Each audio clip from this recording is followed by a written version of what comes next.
시간 함께 보실 말씀은 신명기 6장 6절에서 9절 말씀입니다. 신명기 6장 6절에서 9절 말씀입니다. 6절에서 9절 말씀까지 제가 봉독해 드리겠습니다. 오늘 내가 내게 명하는 이 말씀을 너는 마음에 새기고 내 자녀에게 부지런히 가르치며 집에 앉았을 때에든지 길을 갈 때에든지 누워 있을 때에든지 일어날 때에든지 이 말씀을 강론할 것이며 너는 또 그것을 내 손목에 매어 기호를 삼으며 내 미간에 붙여 표로 삼고 또 내 집 문설주와 바깥문에 기록할지니라. 아멘. 이 말씀은 우리가 잘 알고 있는 이스라엘아 들으라, 쉐마 이스라엘 말씀의 일부입니다. 이 앞에 기록된 말씀을 보면은 너는 마음을 다하고 뜻을 다하고 내 힘을 다하여 내 하나님 여호와를 사랑하라 라는 그 말씀이 기록되어 있습니다. 하나님을 사랑하라 라는 이 말씀을 우리 마음에 새기고 그리고 또 자녀들에게 가르치는데 그 뒤에 이어지는 그 말씀이 굉장히 우리 마음에 부담을 줍니다. 그냥 한 번만 가르친 게 아니라 자녀들에게 하나님을 사랑해라 한 번 가르친 게 아니라 집에 앉아 있을 때나 길을 갈 때나 누워 있을 때나 또 일어날 때든지 이 말씀을 가르치라, 강론하라 라고 말씀하십니다. 우리가 그래서 이 말씀을 들을 때에 첫 번째로 드는 생각은 이 말씀이 굉장히 지키기 어렵다, 우리 마음에 굉장히 부담스러운 말씀으로 다가오게 됩니다. 그래서 우리는 이 말씀을 문자 그대로 받아들이려고 하기보다 그만큼 하나님을 사랑하는 것이 중요한가 보다, 하나님을 사랑하는 것이 그만큼 중요하니까 그것을 강조하기 위해서 하나의 과장으로, 정말로 이렇게 살아가는 것은 아니라 하나의 과장으로 하나님이 말씀하시나 보다라고 생각을 하곤 합니다. 그런데 주의해야 할 것은 우리 안에 이러한 경향, 그 말씀을 그대로 따라 살아가려고 하기보다 내가 받아들일 수 있는 만큼만 그 말씀을 받아들이고 그리고 그 내가 받아들일 수 있는 만큼만 믿으려는 그러한 우리 마음의 경향이 커져갈수록 우리의 신앙은 점점 작아지게 된다라는 것입니다. 그래서 우리는 그 말씀을 그대로 붙들고 그리고 그 말씀대로 발버둥 치는 그러한 노력이 우리 안에 필요합니다. 제가 분명하게 말씀드릴 수 있는 것은 하나님은 그 말씀을 믿고 그리고 그 말씀을 따라 살아가려고 하는 그 사람에게 그 하나님의 지혜와 그 능력을 더하신다라는 그 사실입니다. 제가 이 말씀을 묵상하면서 자녀들에게 이렇게 집에서나 밖에서나 일어날 때나 누울 때나 이 말씀을 가르치라라고 그 말씀하신 것을 제가 묵상할 때에 이것은 단순히 지식으로 너희들이 전해라, 단순히 지식으로 전하라라는 그 말씀이 아니라 바로 우리의 삶을 통해서 그 말씀을 가르치라라는 그런 의미로 들려왔습니다. 출애굽기 12장 말씀을 보면은 하나님께서 유월절을 지키라라는 그 말씀을 하시는데 그 말씀을 보면은 유월절에 대해서 그 자녀들에게 가르치는데 단순히 말로써 그 아이들을 가르치는 게 아니라 그 아이들과 함께 무교병을 먹으면서 그리고 그 갓 잡은 그 어린 양의 고기를 먹으면서 이 날이 어떤 의미인가, 이 날에 하나님이 어떠한 일을 그 이스라엘 백성들에게 베푸셨는가 가르치라라고 말씀하셨습니다. 이런 것이 바로 우리의 삶을 통하여서 하나님을 사랑하는 법을 가르치는 것이라고 생각합니다. 우리가 자녀들과 함께 먹으면서 그리고 운전하면서도 그리고 우리가 자면서도 하나님을 사랑하는 법을 가르쳐 줘야 한다라는 것입니다. 우리가 이렇게 가르치는 일에 힘써야 된다라고 하나님께서 강조하신 것은 그 우리의 신앙이 그 자녀들에게 전해지기가 정말로 어렵기 때문입니다. 잘 아시겠지만 그 부모가 예수님을 믿는다고 해서 부모가 목사라고 해서, 부모가 장로라고 해서 그 자녀들이 자동으로 신앙을 갖게 된 것은 결코 아닙니다. 저는 성경을 보면서 그 출애굽 세대만큼 그 하나님의 권능을 놀랍게 직접적으로 체험한 세대가 없다라고 생각을 합니다.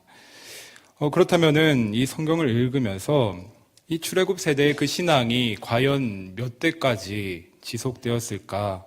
그 성경을 읽으면서 굉장히 궁금해지는데, 홍해가 갈라지고 그리고 강물이 피로 변하고 그리고 애굽이 해충과 그 전염병으로 망해가는 그 상황에서 이스라엘 백성만큼은 지켜주셨던 그러한 놀라운 체험, 그리고 만나와 메추라기를 매일 먹는 그러한 체험을 했던 그 놀라운 세대의 그 신앙이 과연 몇 대까지 지속되었을까? 우리의 생각으로는 아무리 못해도 한 3, 4대까지는 그 신앙이 지속되지 않았을까 우리가 생각을 합니다. 한국 속담에도 그 부자가 망해도 3대는 먹고 산다고 하는데, 그 정도 놀라운 체험을 했다면은 정말로 3, 4대는 그 신앙이 유지돼야 되지 않나 그렇게 생각을 하는데, 성경 말씀을 보면은 그 신앙이 당대에도 유지되지 않았다라는 것입니다. 그 놀라운 기적을 목격했음에도 불구하고, 하나님의 권능을 그렇게 직접적으로 체험했음에도 불구하고 당장 먹을 것이 없고 마실 것이 없고 그런 상황 속에서 하나님을 원망하고 불평했던 것을 우리가 성경을 통해서 보게 됩니다. 그리고 그 여호수아와 함께 가나안을 정복했던 그 진정한 부흥의 세대라고 할 수 있는 그들의 신앙은 과연 얼마나 유지되었는가? 우리가 사사기 2장 10절 말씀을 보면은 아주 정확하게 기록되어 있는 것을 보게 됩니다. 이 말씀을 보면은 여호수아가 죽은 후에 그 상황을 기록하고 있는데, 그 세대 사람도 다 열조에게로 돌아갔고 그 후에 일어난 다른 세대는 여호와를 알지 못하며 여호와께서 이스라엘을 위하여 행하신 일도 알지 못하였더라라고 기록되어 있습니다. 여호수아와 그 세대 사람들이 다 죽은 후에 일어난 그 다른 세대는 여호와를 알지 못했다라고 기록하고 있습니다. 그리고 이어지는 그 말씀에서는 이스라엘이 여호와의 목전에 악을 행하여 바알들을 섬겼다라고 기록하고 있습니다. 이것이 하나님을 잊은 세대의 결말입니다. 그리고 하나님을 다음 세대들에게 제대로 전달해 주지 못한 그 세대들의 결말입니다. 부흥이 다음 세대들에게 제대로 전달되지 못하고 그 부흥이 올바르게 지속되지 못하고 있는 이러한 모습은 성경 속만의 이야기는 아닙니다. 한국의 경우를 보면은 그 100년이 조금 넘는 짧은 기독교의 역사 속에서 정말로 놀라운 부흥을 경험했습니다. 그리고 우리는 지금 현재 그 놀라운 부흥을 정말로 까맣게 잊어버릴 만큼 한국의 기독교가 쇠퇴하는 그 모습을 또한 보고 있습니다. 하나님의 놀라운 역사를 경험하고도 그것을 잘 전달해 주지 못한다면은 그 부흥도, 아무리 놀라운 부흥도 잊혀지고 아무리 놀라운 하나님의 체험도 망각된다라는 것입니다. 그렇게 하나님을 잊은 세대들의 결말, 하나님을 잊은 세대들의 이야기를 담고 있는 그 사사기 말씀은 이렇게 끝을 맺습니다. 그때 이스라엘의 왕이 없으므로 사람이 각각 그 소견에 옳은 대로 행하였더라. 하나님을 왕으로 세우지 못한 세대는 자기 소견에 옳은 대로 행한다라는 것입니다. 사사기 말씀을 보면은 우리가 잘 아는 것처럼 인간의 온갖 추악한 그 죄의 모습들을 우리가 보게 됩니다. 저는 이 말씀이 굉장히 충격적으로 들려왔습니다. 죄라는 것이 이 우리가 생각하는 것처럼 내가 생각한 것에서 잘못된 것을 행하는 것이 죄가 아니라, 그것만 우리가 죄라고 하는 것이 아니라 자기 생각에, 자기 소견에 옳은 일을 행함에도 불구하고 그것이 죄가 된다라는 것입니다.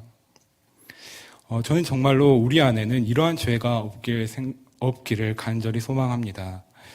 우리가 죄를 범하려고 죄를 범하는 것이 아니라 하나님을 우리 왕으로 삼지 못하고 하나님을 따라 살아가지 못할 때 내가 생각하기에 옳은 대로 행했음에도 불구하고 그것이 바로 여호와 목전에 악을 행하는 것이 된다라는 것입니다. 우리가 죄를 벗어나는 유일한 길은 바로 예수 그리스도를 믿는 것입니다. 그리고 한 분이신 하나님, 그분만을 왕으로 삼고 그리고 그분 앞에서 살아가는 것, 그분 앞에서 우리의 삶을 드리고 우리가 그분을 따라 살아가는 것이 바로 우리가 죄를 벗어나는 유일한 길입니다. 또한 그것이 우리의 자녀들, 우리의 다음 세대들을 신앙으로 바르게 가르치는 길이라고 성경은 말씀하고 있습니다. 우리가 학습이라는 그 단어를 우리가 아는데 그 학습이라는 단어에는 두 가지 의미가 있습니다. 하나는 배운다라는 의미이고 그리고 두 번째로는 우리가 배운 그것을 우리의 삶으로 익힌다라는 의미를 가지고 있습니다. 우리가 배움만 있고 그것을 우리의 삶으로 체득하는 것이 없을 때 그 지식은 죽은 것이 되고 맙니다. 하지만 우리가 그 아는 것을 우리의 삶에서 실천할 때에 우리가 아는 그 지식은 더욱더 풍부해지고 그리고 그 지식이 비로소 자기의 것이 되는 것입니다. 하나님을 사랑하라 라는 이 간단한 말씀을 우리가 지식으로 알 때와 우리의 삶으로 아는 것은 서로 비교할 수가 없습니다. 우리가 하나님을 사랑할 때에 정말로 우리가 우리의 삶을 통하여서 하나님을 사랑하기 시작할 때에 우리는 내가 하나님을 사랑하는 것이 아니라 내가 하나님을 사랑한다고 생각했는데 내가 하나님을 사랑한 것이 아니라 그 훨씬 이전부터 하나님이 나를 사랑하셨음을 우리가 깨닫게 됩니다. 그래서 성경은 하나님의 그 사랑의 넓이와 길이와 그 높이와 깊이를 알아갈수록 하나님의 충만함을 통하여서 우리의 삶이 충만해진다라고 말씀합니다. 그래서 우리가 우리의 자녀들, 우리의 다음 세대들을 위해서 제가 권면드리고 싶은 것은 바로 우리 자녀들을 위하여서 기도하는 것입니다. 여기 우리 사랑 성격교회에도 많은 어린 세대들, 우리 세대들을 이어갈 그 어린 세대들이 많이 있습니다. 그 아이들을 위하여서 기도하는 것, 우리 자녀뿐만이 아니라 우리 교회의 그 자라나는 아이들을 위하여서 기도하는 것, 그리고 더 나아가서 정말로 우리 다음 세대들, 우리를 이어갈 그 다음 세대들 모두를 놓고 기도하는 것이 필요합니다. 기도하는 부모가 있는 자녀는 결코 실패하지 않습니다. 그 어거스틴이 그 신앙의 길에서 오랜 기간 방황할 때에 그가 그 신앙의 길에서 다시 돌아올 수 있었던 것은 그 어머니 모니카의 기도가 있었기 때문이었습니다. 그리고 우리가 그 자녀들을 위해서 기도하는데 우리가 그 자녀들을 위해서 뒤에서만 기도하는 것이 아니라 정말로 그 자녀들을 끌어안고 그들 앞에서 기도해 주는 것도 굉장히 중요하다라고 생각합니다. 저는 어렸을 적에 어머니께서 제가 아플 때나 그리고 큰 일을 앞둔 상황에서 그 기도해 주시던 그 모습이 종종 떠오르곤 합니다. 그래서 제가 미국 오기 전에도 저희 아버지께서 저의 머리 위에 그 손을 얹고 기도해 주셨는데 그 기도가 힘들 때마다 생각나고 그리고 그 기도를 통하여서 하나님을 의지하고 그 하나님을 사랑하는 길에서 멀리 벗어날 수 없는 그것이 저의 그 삶의 방향이 되어준 것을 제가 경험하곤 합니다. 우리가 그 자녀를 통해서 기도하고 그리고 또 한 가지 권면 드리고 싶은 것은 우리가 바로 섬김의 모습을 통하여서 그 자녀의 본이 되어야 된다라는 것입니다. 우리가 이웃을 섬기고 또한 교회를 섬기는 그 모습이 바로 자녀들에게 신앙이란 어떤 것인가 가르쳐주는 아주 중요한 요소입니다. 사람의 열심으로 하는 것이 아닌 정말로 하나님을 사랑함에서 나오는 그 섬김은 자녀들뿐만이 아니라 그 다른 성도들의 귀감이 됩니다.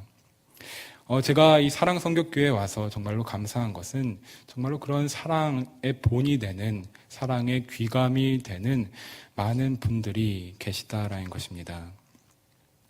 우리가 사랑에 매여서, 하나님의 사랑에 매여서 나오는 그 헌신, 그리고 사람의 열심으로 하는 그 열심은 분명히 차이가 나타날 수밖에 없습니다. 사람의 열심으로 하는 그 헌신은 결국 우리에게 불평과 불만을 가져오게 됩니다. 열심히 일하고도 그 뒤에 가서 나만 일한다고 불평하는 것이 사람의 열심입니다. 우리가 성경 말씀을 보면은 그 마르다와 마리아의 집에 예수님께서 찾아오셨을 때에 마르다는 열심히 예수님을 대접하기 위해서 일을 했습니다. 그리고 마리아는 예수님 옆에서 예수님이 하시는 말씀을 듣고 있었다라고 기록하고 있습니다. 하지만 사람의 열심으로 일했던 그 마르다는 왜 나만 일해야 되느냐고 그 예수님께 불평하고 마리아도 와서 같이 일하게 해달라라고 요청하는 것을 보게 됩니다. 하지만 우리가 정말로 하나님의 사랑에 매일 때에, 하나님의 사랑으로 일할 때에 우리의 섬김이 누가 알아주지 않아도, 나만 열심히 일하는 것 같아도 하나님 앞에서 내가 하는 그 모든 일들이 하나님 앞에서 하는 것이기에 그것에 대해서 결코 불평하고 불만을 갖지 않는다라는 것입니다. 그러한 사랑, 그러한 섬김은 정말로 하나님이 없으면 불가능한 것이기 때문에 우리가 그것을 볼 때에 정말로 하나님이 살아계시긴 한가 보다, 하나님에 대해서 반신반의하던 그 마음에도 그 열심을 보면서 누가 알아주지 않아도 열심히 하는 그 모습을 통하여서 정말로 하나님이 살아계신가 보다 생각하게 된다라는 것입니다. 저희 외할머니 얘기를 잠깐 드리면, 저희 외할머니께서는 시골에서 그 교회를 개척하셨습니다. 여자 홀몸으로 그 교회를 개척하셨는데, 그때 그 어린 삼남매 그 자녀들을 데리고 그 여자 홀몸으로 개척한다는 것이 결코 쉬운 일은 아니었을 것입니다. 그래서 그 과정 속에서 저희 어머니가 무척 고생하셨다라는 이야기를 종종 들려주시는데, 추위와 배고픔은 정말로 일상이고, 그런 상황 속에서도 외할머니께서는 그 밥을 위해서, 하루 먹을 끼니를 위해서 일하시는 것이 아니라 하나님을 찬양하면서 하나님 앞에 기도하고 그리고 전도에 힘쓰시는 그 모습을 보셨다라고 합니다. 그러한 외할머니의 그 모습을 보시면서 저희 어머니께서는 그 모습이 굉장히 은혜롭다, 정말로 그 모습을 통하여서 하나님이 살아계신가 보다 깨달으신 것이 아니라 하나님을 원망하고 그리고 외할머니를 원망하셨다고 합니다. 당장 먹을 것이 없는데 왜 하나님을 찾느냐, 차라리 나가서 일을 해라 라는 것이 어머니의 마음이셨다고 합니다. 하지만 그러한 수고와 노력이 오늘날에 왔을 때는 외할머니의 그러한 수고와 노력이 결실을 맺는 것을 봅니다. 지금 저희 어머니께서, 외할머니께서 개척하신 그 교회에서 목회를 이어가시는데 정말로 외할머니께서 뿌린 씨앗을 내가 지금 거두고 있다라는 것을 어머니께서 고백하십니다. 우리의 그 헌신과 수고와 노력, 하나님을 향한 수고와 헌신과 노력이 지금 당장은 빛을 발하지 못하고 그것이 이해받지 못한 것이라 할지라도 하나님께서 그것을 기억하시기에 반드시 열매를 맺는 줄 믿습니다. 그러한 수고와 노력이 없이는 우리의 신앙이, 정말로 우리가 하나님을 사랑하는 그 사랑이 자녀들에게 전달될 수가 없습니다. 그렇기 때문에 우리의 그 사랑이, 우리가 하나님을 사랑하는 그 사랑이 자녀들에게 전달될 수 있도록 하나님을 사랑하고 그리고 하나님의 말씀을 따라 살아가는 저희 사랑성교교회 성도님들 되길 원합니다. 그 이스라엘 그 이스라엘에게 들려주셨던 그 말씀 제가 다시 한번 봉독해 드리겠습니다. 이스라엘아 들으라. 우리 하나님 여호와는 오직 유일한 여호와이시니 너는 마음을 다하고 뜻을 다하고 힘을 다하여 내 하나님 여호와를 사랑하라. 이러한 사랑이 정말로 우리 삶을 통하여서 나타나기를 소망합니다. 그래서 우리의 다음 세대들이 우리의 모습을 보고 우리의 그 신앙의 모습을 보고 우리의 그 신앙의 모습을 쫓아 하나님을 섬기는 그러한 세대 되기를 간절히 소망합니다. 시간 기도하실 때에 특별히 우리 아이들, 저희 사랑성교교회에 있는 그 어린 세대들, 그 아이들을 위해서 기도하시고, 그리고 그 아이들이 정말로 신앙 안에서 우리가 가진 그 신앙이 그 세대들에게, 그리고 우리 자녀들과 우리 세대들에게 전달될 수 있도록 우리가 그 사랑의 모습을 따라 살아갈 수 있게 해달라고 주님 앞에 기도하시고, 그리고 각자 기도 제목 가지고 주님 앞에 기도하시고 돌아가시기 바랍니다.